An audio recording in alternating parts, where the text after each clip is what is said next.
સમાચારો જોઈએ વિસ્તારથી ને સૌથી પહેલા વાત કરવી છે ખ્યાતિના એ કાંડની જે ધીમે ધીમે હવે સામે આવી રહ્યા છે। અનેક લોકોના હૃદય ચીરી નાખ્યા પીએમ જય યોજનામાંથી પૈસા ખંખેરવા માટે। અને હવે પ્રશાંત વજીરાણી અને ચિરાગ રાજપૂતની આ ખ્યાતિ હોસ્પિટલની અન્ય હોસ્પિટલો સાથે પણ સંડોવણી બહાર આવી છે અને એ તમામની ક્રાઇમ બ્રાન્ચ તપાસ શરૂ કરી ચૂકી છે। જિગ્નેશ પાસેથી વિગતે જાણીએ। નુપુર, પ્રશાંત વજીરાણી અને સાથે ચિરાગ રાજપૂત કે જે સીઈઓ હતો તેની સાથે સંલગ્ન અને તેઓ અગાઉ જ્યાં કામ કરતા હતા તે તમામ હોસ્પિટલોના જે ડિરેક્ટરો છે તેમને અત્યારે નોટિસ પાઠવવામાં આવી છે। ખાસ કરીને પ્રશાંત વજીરાણી અને સીઈઓ ચિરાગ રાજપૂત સાથે તેઓના સંપર્ક કેવા હતા, કેટલા સમય તેમણે ત્યાં કામ કર્યું હતું, તેમની કામગીરી દરમિયાન તેમની બેદરકારીથી કોઈ દર્દીઓના મૃત્યુ થયા છે કે કેમ, અથવા તો પહેલેથી જ તેમની ડોક્ટરીને લઈને કોઈ પ્રશ્નો ઊભા થયા હતા કે કેમ, તમામ મામલે હવે ક્રાઇમ બ્રાન્ચે તેમનો પાસ્ટ જાણવા માટે તપાસ કરી છે અને તમામ હોસ્પિટલ સાથે તેઓએ માહિતી માગી છે। સાથે જ ક્રાઇમ બ્રાન્ચની તપાસમાં એક નવી હકીકત એ સામે આવી હતી કે પ્રશાંત વજીરાની સાથે જે સીઈઓ ચિરાગ રાજપૂત હતા, ચિરાગ રાજપૂત જ્યારે કૃષ્ણા સેલ્બીમાં કામ કરતા હતા બોપલ ખાતેની હોસ્પિટલમાં, ત્યારે તેઓએ અંદાજિત 2.5 કરોડ રૂપિયાનો ગફલો કર્યો હતો। જે રૂપિયા લોકોને ચૂકવવાના હતા, તેમના અન્ય વેન્ડરોને ચૂકવવાના, તે રૂપિયા પોતે લઈ લીધા હોવાની પણ પ્રાથમિક માહિતી સામે આવી છે। જોકે આ અંગે સત્તાવાર હજી સુધી કોઈ ફરિયાદ નથી નોંધાઈ અને ક્રાઇમ બ્રાન્ચ આ મામલે પણ વધુ તપાસ કરી રહી છે। અચ્છા જીગા, ક્રાઇમ બ્રાન્ચ તપાસ કરી રહી છે અલગ અલગ હોસ્પિટલોમાં। જેમ આપણે જાણીએ છીએ ચિરાગ રાજપૂત એ માસ્ટર માઇન્ડ છે અને એક સામાન્ય એમઆર તરીકે એની હિસ્ટ્રી જોઈએ તો સ્કૂટર ઉપર દવાના સેમ્પલો આપવા ફરતો હતો ને એ પછી એને આખું આ સામ્રાજ્ય વસાવ્યું છે, આ સામ્રાજ્ય ઊભું કર્યું છે, કાળું સામ્રાજ્ય। તો એક આ 5 હોસ્પિટલો રડારમાં આવી છે, પણ ચિરાગ આવી તો કઈ કેટલીય હોસ્પિટલોના સંપર્કમાં હોઈ શકે છે। શું એને લઈને ક્રાઇમ બ્રાન્ચ આગળ કોઈ તપાસ કે કંઈ?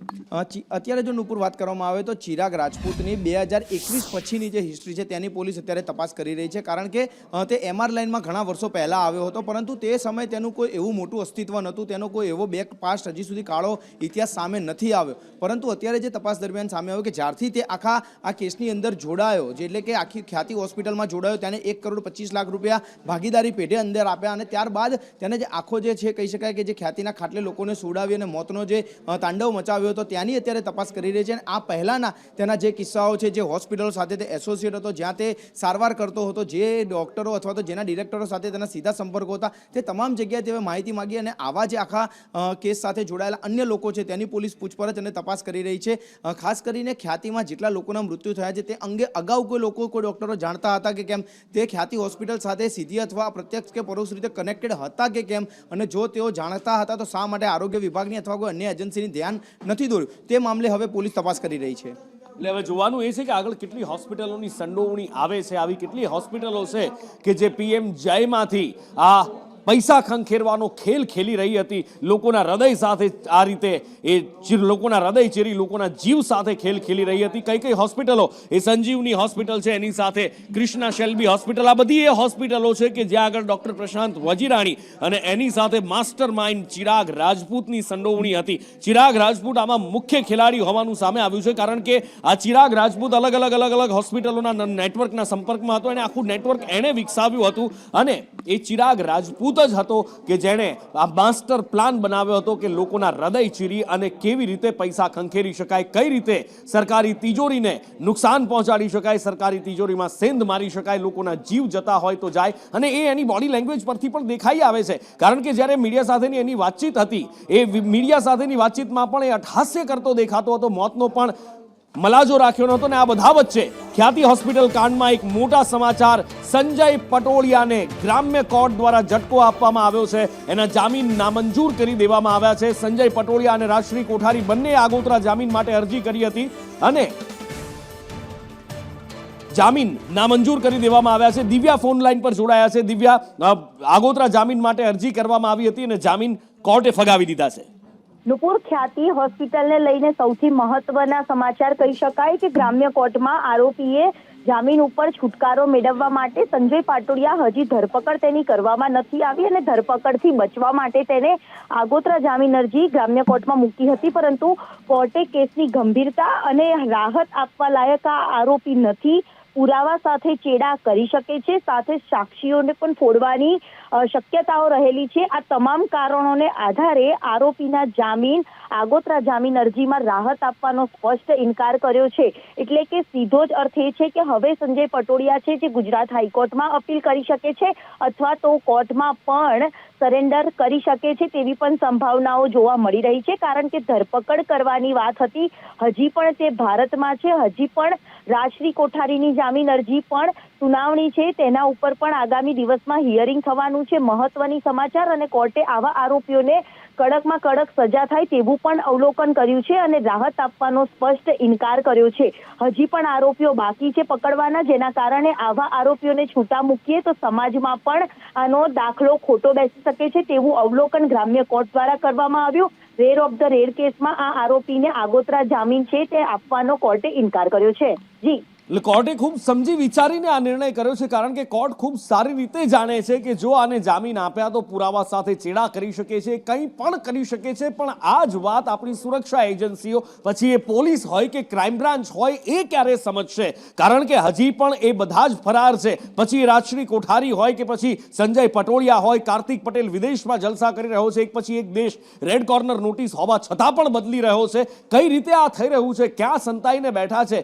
કારણ કે જામીન માટેની અરજીઓ થાય છે, પણ પોલીસને ગંધ સુદ્ધા નથી આવતી કે આ લોકો ક્યાં બેઠા છે, કોના માધ્યમથી વાત કરી રહ્યા છે, ક્યાંથી આ અરજીઓ થઈ રહી છે. ખૂબ દુર્ભાગ્યપૂર્ણ અને ચોંકાવનારી આ વાત છે. આશા રાખીએ કે ઈમાનદારીથી આ કેસની અંદર તપાસ થાય અને જલ્દીથી જે ભારતની અંદર બેઠેલા બે માસ્ટર માઇન્ડ છે આ ખ્યાતિકાંડના, સંજય પટોળિયા અને રાજશ્રી કોઠારીને ઝડપી પાડવામાં આવે. જો કે રાજશ્રી કોઠારીની એક હિયરિંગમાં તો તારીખ પડી છે, હવે એની આગોતરા જામીનની અરજી છે એના ઉપર આવનારા સમયની અંદર પણ હિયરિંગ થવાની છે. ત્યારે આશા એ જ છે કે એ જામીન પણ કોર્ટ ફગાવી દેશે. આપ આપના બાળકોને જો એકલા રમવા મોકલી દેતા હોય તો સાવચેત રહેજો, કારણ કે બાળકની એક જિજ્ઞાસુ વૃત્તિ હોય છે. નાનું બાળક છે, તોફાન મસ્તી પણ કરતું હોય છે, પણ ક્યારેક એના ભયંકર પરિણામ ભોગવવાના આવતા હોય છે. ને આવું જ કંઈક એક સીસીટીવીમાં કેદ થયું છે. વાત છે દેવભૂમિ દ્વારકાના ખંભાળિયાની, કે જ્યાં એક ગલીની અંદર, એક શેરીની અંદર બાળકો રમી રહ્યા હતા અને ત્યારે જ એક રેકડી એમની ઉપર પડે છે. જયસુખ પાસેથી વિગતે જાણીએ. હેલો,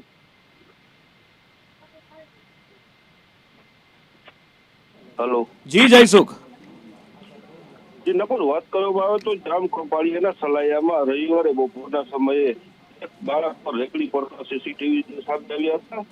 જે જૂની પોસ્ટ ઓફિસ પાસે 4 જેટલા નાના બાળકોએ રમતમાં પાર્ક કરેલી રેકડીને ધક્કો મારીને ચલાવતા રેકડી પલટી ગઈ હતી. અચાનક રેકડી પલટતા ડરી ગયેલા અન્ય બાળકો દોટ લગાવી રેકડીથી દૂર ભાગ્યા હતા, જેમાં એક બાળક છે તે રેકડી નીચે દબાઈ જતા તેમને ઈજાઓ પહોંચી હતી.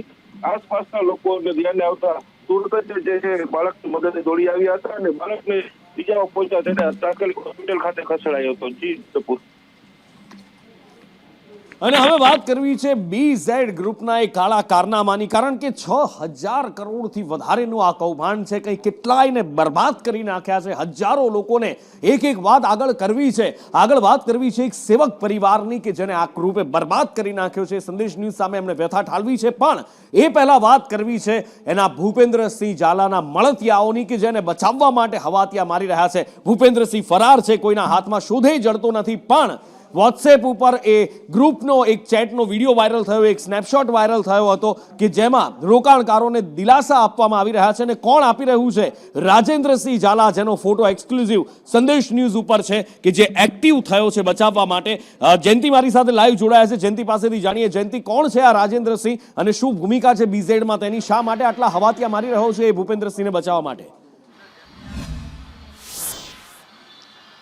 જે ભૂપેન્દ્રસિંહે 6000 કરોડનું કરી નાખ્યું છે, લોકોને રાતા પાણીએ રડતા કર્યા છે, તેને બચાવવા માટે તેના અનેક મળતિયાઓ છે તે ત્યારે સક્રિય થયા છે અને સોશિયલ મીડિયામાં અલગ અલગ પોસ્ટ મૂકી રહ્યા છે. કેટલીક પોસ્ટમાં સરકાર કે મીડિયા પાસે ના જશો, અમે તમને પૂરેપૂરા પૈસા આપીશું તેવી પણ લાલચ આપી રહ્યા છે. એટલે કે જે લોકો સરકાર સામે આવવા માંગે છે, પોલીસ સામે આવવા માંગે છે, તેઓ પોલીસ સામે કઈ રીતે ન જાય તેના માટે સોશિયલ મીડિયામાં અલગ અલગ માહિતીઓ મૂકીને, અલગ અલગ પ્રકારનું પ્રમોશન મૂકીને કહી શકાય કે લોકોને ખરાબ રસ્તે એટલે કે ગેર રસ્તે દોરી રહ્યા છે. સાથે જ જે લોકો પોલીસ સ્ટેશન જવા માંગી રહ્યા છે તેમને જો ખબર પડે છે ભૂપેન્દ્રસિંહના મળતિયાઓને, તો તે વચ્ચેથી પકડીને તેમનું સેટલમેન્ટ કરીને પૈસા આપી રહ્યા છે. એટલે કે જે વ્યક્તિએ 6000 કરોડનું કરીને લગભગ વિદેશમાં ભાગી ગયો છે તેવી પૂરી શક્યતાઓ છે. પોલીસ ઘણા દિવસોથી શોધી રહી છે. તે ભૂપેન્દ્રસિંહને બચાવવા માટે અનેક ત્યાંના મળતિયાઓ અત્યારે સોશિયલ મીડિયામાં સક્રિય થયા છે અને લોકોને ગેરમાર્ગે દોરી રહ્યા છે. અને જયંતિ, ભારતીય જનતા પાર્ટીનું જે ચૂંટણીમાં સૂત્ર રહ્યું છે, એક રહીશું તો તો સેફ રહીશું. આ 6,000 કરોડના કૌભાંડીને બચાવવા માટે હવે તો એ સૂત્રનો ઉપયોગ થઈ રહ્યો છે.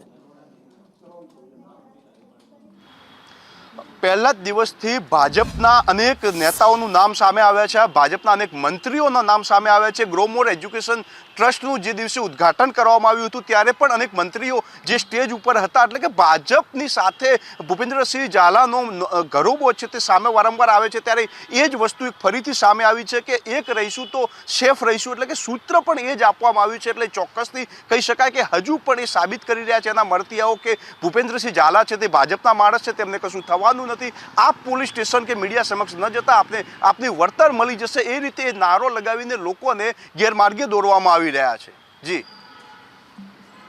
અને આ બીઝેડ ગ્રુપના જેટલા પણ એજન્ટો છે, સંચાલકો છે, બધા જ ભૂગર્ભમાં ઉતરી ગયા છે. કોઈ શોધે જડતા નથી. સમ ખાવા માટે 5-6 જણાને ઝડપી લીધા છે અને કાર્યવાહીનો દોડ કરવામાં આવતો હોય એવું સ્પષ્ટ દેખાઈ રહ્યું છે. 100થી વધારે એજન્ટો છે એ ભૂગર્ભમાં ઉતરી ગયા છે, જાણે કોઈને કંઈ ખબર જ નથી કોણ ક્યાં છે. અને આ બધા વચ્ચે બાયડમાં બીઝેડની શાખાના સંચાલકના ઘરે પણ સંદેશ ન્યૂઝ પહોંચ્યું. જયસ્વાલના ઘરે જ્યારે પહોંચ્યા તો જે દરેક એના એજન્ટો અથવા સંચાલકોના ઘરે જોવા મળે છે એવું અહીંયા પણ જોવા મળ્યું. ભાતી તાળા લટકતા જોવા મળ્યા. મહાકૌભાંડી ભૂપેન્દ્ર ઝાલાના એકના અનેક કારનામા નીકળતા જાય છે. આજ રોજ બાયડની એક વધુ શાખા બહાર આવી છે. બાયડની શાખા જે ચાલતી હતી એ બીજેડ ઇલેક્ટ્રોનિક્સ ગ્રુપ કે જેના સંચાલક આરતી જયસ્વાલ હતા. સંદેશ ન્યૂઝ હાલ પહોંચ્યું છે આરતી જયસ્વાલના ઘરે. આપ જોઈ શકો છો કે આલેશાન વૈભવી બંગલો કે જ્યાં એસીથી લઈ તમામ ઇલેક્ટ્રોનિક સામગ્રી છે એ પણ બીજેડ કંપનીના નામની લાગેલી છે. હાલ તો જાણે આરતી જયસ્વાલ એ પોતે ભૂગર્ભમાં ઉતરી ગયેલા છે. ઘરે તાળું છે, ઘરે કોઈ પણ વ્યક્તિ મળી આવ્યું નથી. ત્યારે કહી શકાય કે અરવલ્લી સાબરકાંઠામાં જ્યારે ચકચારી ઘટના સામે આવી છે તેને લઈ અને જે કોઈ એજન્ટો, જે કોઈ કર્મચારી હતા જે આની અંદર સામેલ છે એ તમામે તમામ એક પછી એક ભૂગર્ભમાં જવા માંડ્યા છે. ત્યારે ભૂગર્ભમાં જવાની જે સંખ્યા છે એમાં વધુ એક ઉમેરો થયો છે આરતી જયસ્વાલનો, કે જે બીજેડ ગ્રુપના જે સંચાલન કરી રહી હતી એની શાખાનો, એ પણ હાલ ભૂગર્ભમાં જતી રહી છે. જો સીઆઈડી ક્રાઇમની ટીમ આ જે આરતી જયસ્વાલના ઘરે તપાસ કરે તો નવાઈ નહીં. શૈલેષ પંડ્યા, સંદેશ ન્યૂઝ, અરવલ્લી.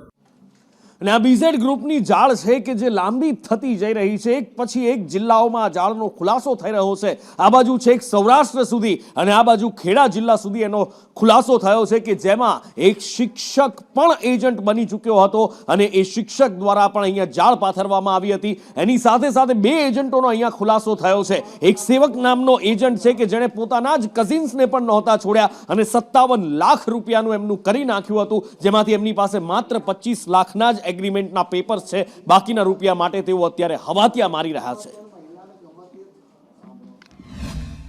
છેલ્લા ઘણા દિવસોથી વિવાદમાં ચાલી રહેલ બીજેડ ગ્રુપ પોન્જી સ્કીમના તાર હવે ખેડા જિલ્લામાં પણ જોડાયેલા હોય તેવું સામે આવ્યું છે.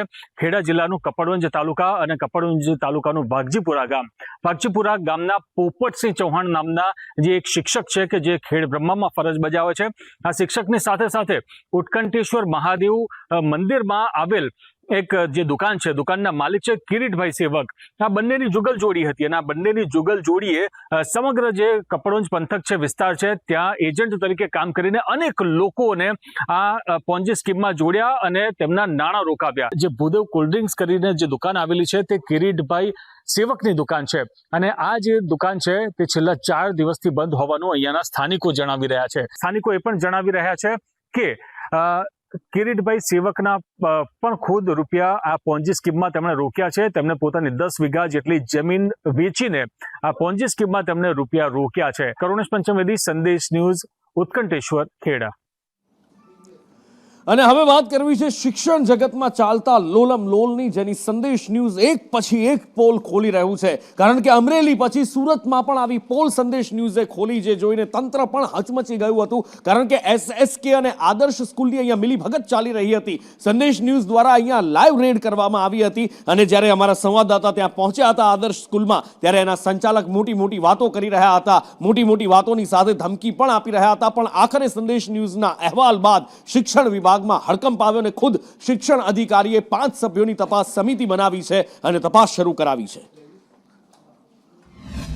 સંદેશ ન્યૂઝ દ્વારા જે પર્દાફાશ કરવામાં આવ્યો હતો ગત રોજ એટલે કે આજે બીજો દિવસ આપણે આવ્યા છે ઊન વિસ્તારની અંદર શાહીનગર ખાતે, અને કાલે આપણે અહીંયા જોયું હતું કે જે SSK શાળા હતા તેના સંચાલક જે તસ્લીમ હતા તે આના અંદર બેઠા હતા અને એમને એવું કીધું હતું કે બાજુવાળી જે મિલકત છે એ પણ મારી છે, પરંતુ આજે સંદેશ ન્યૂઝના અહેવાલના બીજા દિવસે તમને દેખાશે કે અહીંયા તાળા લાગેલા યથાવત છે. ગત રોજ આપણા કેમેરામાં કેદ થયું હતું કે કેવી રીતે સંચાલક તાળા મારીને ભાગ્યો હતો. આજે અહીંયા સંચાલક દેખાતો નથી, અદ્રશ્ય થઈ ગયો છે, મિસ્ટર ઇન્ડિયા બની ગયો છે. આ એક રહેણાંક વિસ્તાર છે. રહેણાંક વિસ્તારની અંદર SSK નામની સ્કૂલ ધમધમતી હતી અને 1 થી 8 સ્ટેન્ડર્ડ સુધીની પરવાનગી એના પાસે સરકાર માન્યતા પ્રાપ્ત આ સ્કૂલ હતી અને જેના LC લિવિંગ સર્ટિફિકેટ સુરતના આ જ ઊન વિસ્તારના અંદર અહીંયાથી 2-2.5 કિલોમીટર દૂર આવેલા આદર્શ પ્રી સ્કૂલને આપવામાં આવી રહ્યા હતા, જેનો પર્દાફાશ થયા બાદ જે SSK સ્કૂલના સંચાલક છે તેમને તાળા લગાવી દીધા છે અને અહીંયાથી ભાગી ગયા છે, અંડરગ્રાઉન્ડ થઈ ગયા છે. હવે DOની ટીમ દ્વારા પણ એક 5 સભ્યોની ટીમ બનાવવામાં આવી છે, જેના અંદરથી જે રિપોર્ટ આવશે ત્યારબાદ નક્કી થશે કે SSK શાળા યથાવત રહેશે કે પછી એની માન્યતા રદ થશે. કેમેરામેન અજીત પટેલ સાથે આઝમ સાથે સંદેશ ન્યૂઝ. અને આગળ એક સીધો સવાલ શિક્ષણ મંત્રી પ્રફુલભાઈ પાનસેરિયાને પૂછવો છે કે પાનસેરિયા સાહેબ, તમે બોલો છો એનું વજન પડે છે ખરું? એ આ સ્કૂલો માને છે ખરી? નહીં, સવાલ એટલા માટે પૂછવો છે કે પાછલા 7 દિવસની અંદર 3 સ્કૂલોના દાખલા એવા આવ્યા છે કે જે તમારી વાતને ચીથડા કરીને ફેંકી ચૂકી છે.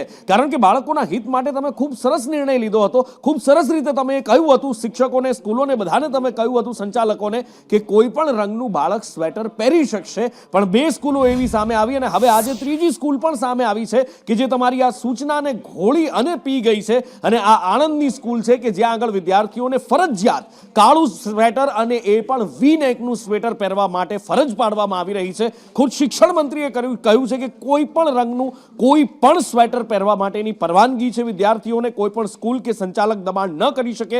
પણ કેટલીક શાળાઓ છે જે ખુદ શિક્ષણ મંત્રીની વાતને પણ માનવા તૈયાર નથી.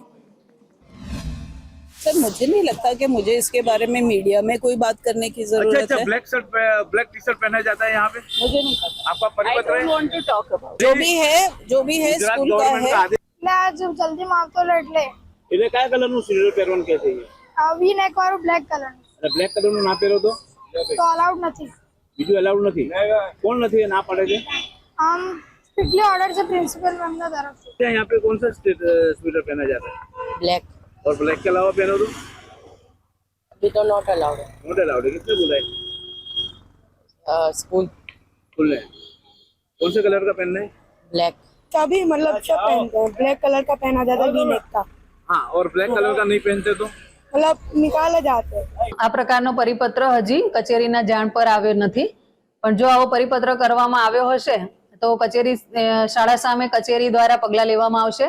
કારણ કે ઠંડી શરૂ થતા પહેલા રાજ્ય સરકાર દ્વારા તમામ વિદ્યાર્થીઓને ઠંડીથી રક્ષણ મળે તે માટે કોઈપણ પ્રકારના સ્વેટર કે કોઈપણ ચોક્કસ કલરના કે શાળાના ડ્રેસ માટેના સ્વેટરો પહેરવા માટે દબાણ કરવાની ના પાડવામાં આવી છે.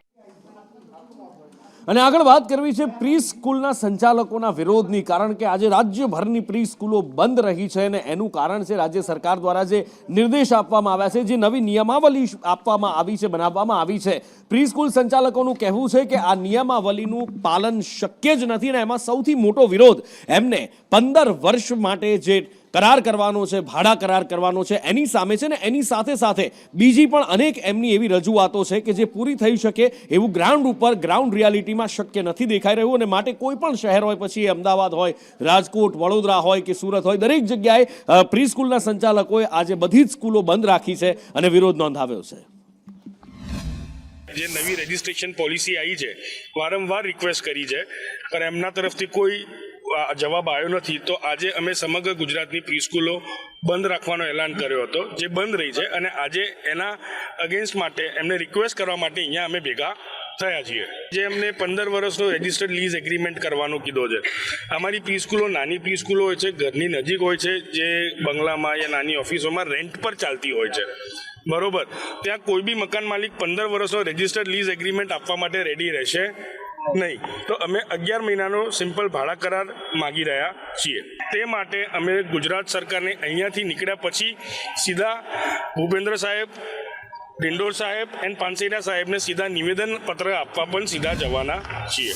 આ અભિયાન એટલા માટે અમારે કરવું પડી રહ્યું છે કારણ કે બાલ મંદિરો કે પ્રી સ્કૂલો જો આગળ જતા અધિનિયમોના હિસાબે બંધ થઈ જશે તો જે બાળકો પ્રી સ્કૂલોમાં કે ડે કેરમાં આવી રહ્યા છે એ બધા ક્યાં જશે? અમને એક સવાલ એ છે, કારણ કે જે અધિનિયમો જે આવી રહ્યા છે એમાં ઘણા નિયમો એવા છે જે મહિલાઓ જે સંચાલકો છે કે મહિલાઓ કામ કરનારા છે એ બધા અધિનિયમોને અનુકૂળ નહીં થઈ શકે.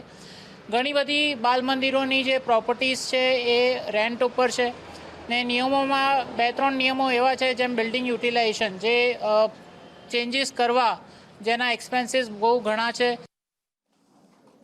અને વાત કરવી છે હવે વિકાસ અને વિકાસના દાવા અને એની સામે જંગે ચડેલા એક ધારાસભ્યની. આમ તો એવું કહેવામાં આવે છે કે છેવાડાના માનવી સુધી વિકાસ પહોંચાડવામાં આવ્યો છે, પણ એક ધારાસભ્ય છે, હા વિપક્ષના ધારાસભ્ય છે, આમ આદમી પાર્ટીના ધારાસભ્ય છે, જે કહી રહ્યા છે ના અમારે ત્યાં રોજગારી છે, ના અમારે ત્યાં સારા રોડ રસ્તા છે, ને ઉપરથી ખનન એ તકલીફ તો મોટી ગેરકાયદેસર ખનન નીચે રેતી ચોરી થઈ રહી છે, ને બસ આ જ બધા કારણોસર પોતાના કાર્યકરો સાથે ચૈતર વસાવાએ પદયાત્રા યોજી અને સરકાર પર પ્રહાર કર્યા હતા.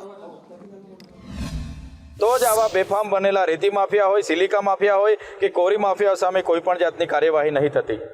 સાથે સાથે એશિયાની સૌથી મોટી જીઆઈડીસી જ્યારે ભરૂચ જિલ્લામાં હોય, ઝઘડિયા, અંકલેશ્વર સમેતના જીઆઈડીસીઓમાં સ્થાનિક યુવાનોને કાયમની રોજગારી મળતી નથી. સ્ટેચ્યુ ઓફ યુનિટીને જોડતો ઝઘડિયા, ભરૂચથી લઈને ઝઘડિયાવાળો રોડ હોય, અંકલેશ્વર વાલિયા નેત્રંગનો રોડ હોય કે દહેજનો રોડ હોય, આજે પણ અનેકવાર રજૂઆતો કરવા છતાં તંત્રના પેટનું પાણી નથી હલતું. ત્યારે અમે સરકારને કહેવા માંગીએ છીએ, આજે તો અમે રાજપાડીથી લઈને ઝઘડિયા સુધીની પદયાત્રાઓ કરી રહ્યા છે, પછી પણ સરકાર સફાળે નહીં જાગશે તો દિન 7 પછી અઠવાડિયા બાદ 10 દિન બાદ અમે ખૂબ મોટા પાયામાં ઝઘડિયાથી લઈને ભરૂચ સુધીની પણ પદયાત્રા કરીશું.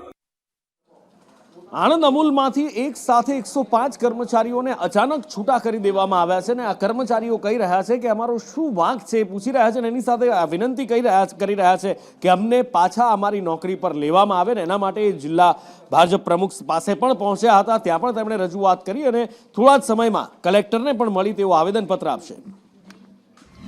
અમૂલમાંથી જે 105 લોકોને જે છૂટા કરવામાં આવ્યા છે અને ખાસ કરીને જે અમારા ઠાસરા તાલુકામાંથી છૂટા કરવામાં આવ્યા છે, તો અમે સંપૂર્ણ સરપંચો સાથે ચર્ચા વિચારણા કર્યા પછી ઠાસરા તાલુકામાં બધા સરપંચો નક્કી કર્યું કે આ વસ્તુ ખોટી છે.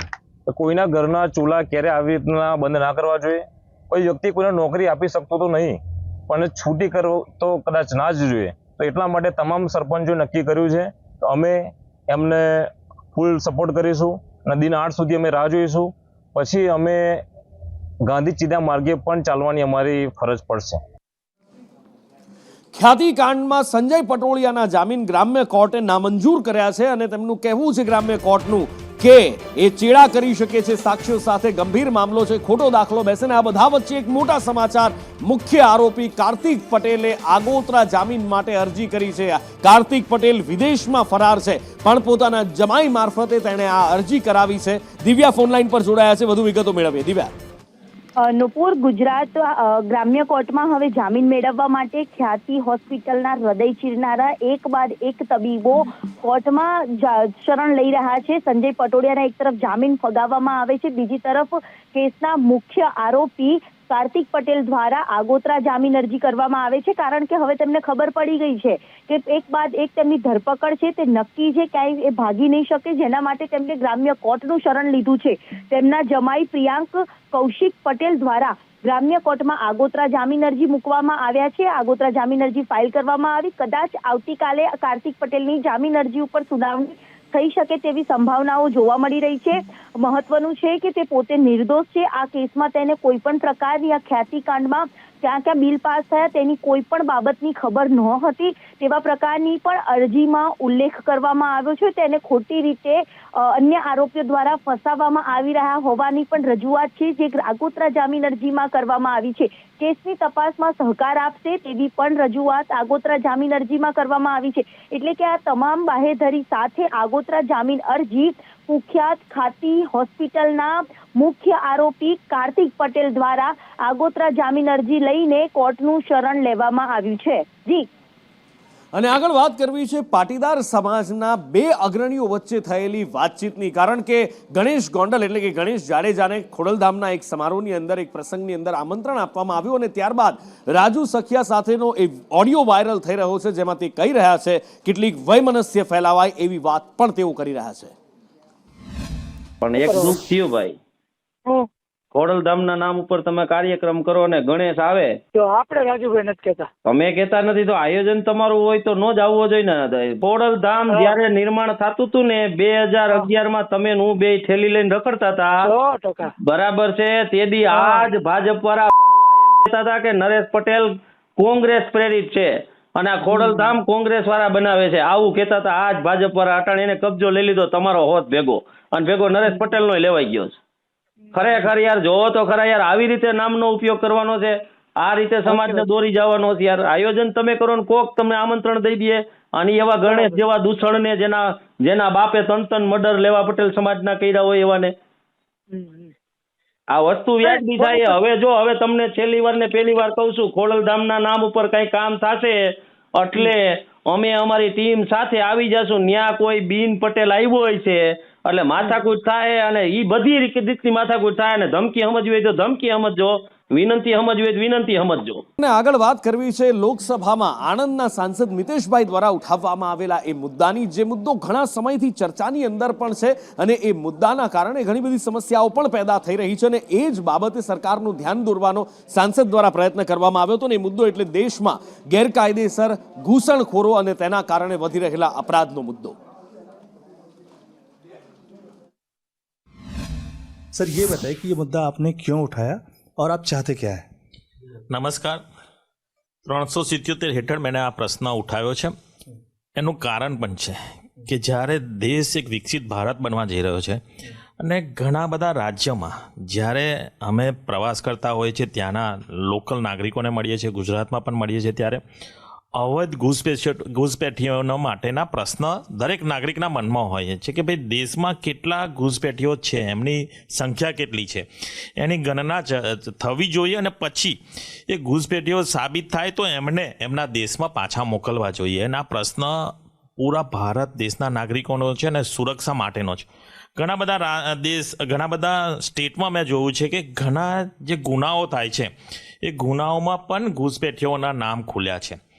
આગળની સરકારે આ સમસ્યા દૂર કરવા માટે કોઈ પ્રયત્ન નથી કર્યા.